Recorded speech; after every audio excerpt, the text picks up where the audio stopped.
आम्हा सर्वांचेच मार्गदर्शक, शिवसेनेचे मुख्य नेते, या राज्याचे माजी मुख्यमंत्री आणि विद्यमान उपमुख्यमंत्री आदरणीय एकनाथ शिंदेसाहेब, राजापूर लांजा साखरपा मतदारसंघाचे आमदार किरणजी सामंत, ज्यांनी शिंदेसाहेबांचं नेतृत्व स्वीकारून शिवसेनेमध्ये पुन्हा एकदा हातामध्ये धनुष्यबाण घेतला आहे, ते आमचे सर्वांचे ज्येष्ठ सहकारी आदरणीय राजनजी साळवी, त्यांच्यासोबत आलेले सर्व त्यांचे कुटुंबीय, सर्व पदाधिकारी आणि मोठ्या संख्येने उपस्थित शिवसैनिक बंधू आणि भगिनींनो,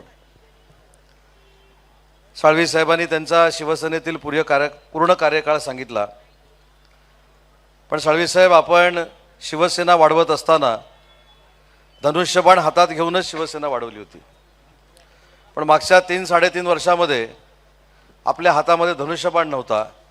जो धनुष्यबाण काँग्रेसच्या खांद्याला लावण्याचं काही लोकांनी काम केलं होतं, तो काँग्रेसच्या खांद्याचा धनुष्यबाण पुन्हा एकदा वंदनीय बाळासाहेबांचा शिवसेनेचा धनुष्यबाण शिवसेनेकडे ठेवण्याचं पवित्र काम जर कोणी केलं असेल तर ते एकनाथ शिंदे साहेबांनी केलेलं आहे.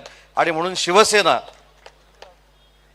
ही, तुम्ही असं म्हटलं की प्रवाहामध्ये, नवीन प्रवाहामध्ये येत आहे. माझं तर म्हणणं की तुमचा हा धनुष्यबाणाचा प्रवाह वर्षानुवर्ष चालू आहे. 3 वर्ष फक्त तुम्ही कुठेतरी वेगळ्या पक्षामध्ये होता, पुन्हा एकदा तुम्ही शिवसेनेमध्ये आलाय, जी शिवसेना वंदनीय बाळासाहेबांच्या विचाराची, एकनाथ शिंदे साहेबांच्या नेतृत्वाखाली चालते.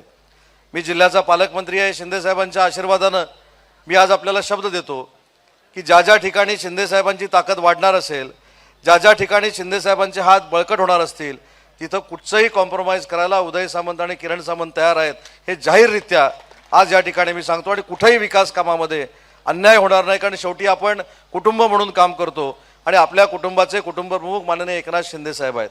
मगाशी आपण असं म्हटलं की विकास कामं तर आपल्याला करायची आहेत, पदं देखील आपल्या सगळ्यांना द्यायची आहेत, परंतु हे सगळं करत असताना मगाशी तुम्ही जे सांगितलं ते माझ्या दृष्टीनं महत्त्वाचं आहे की पूर्ण रत्नागिरी जिल्हा हा पूर्ण भगवामय आणि धनुष्यबाणाचा आपल्याला करायचा आहे. आणि त्याच्यासाठी आपण सगळ्यांनी हातात हात घालून काम करूया. आणि तोच शब्द मी एकनाथ शिंदे साहेबांना देतो.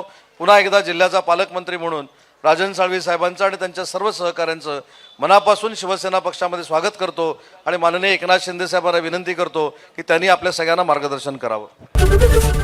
एबीपी माझा, उघडा डोळे बघा नीट.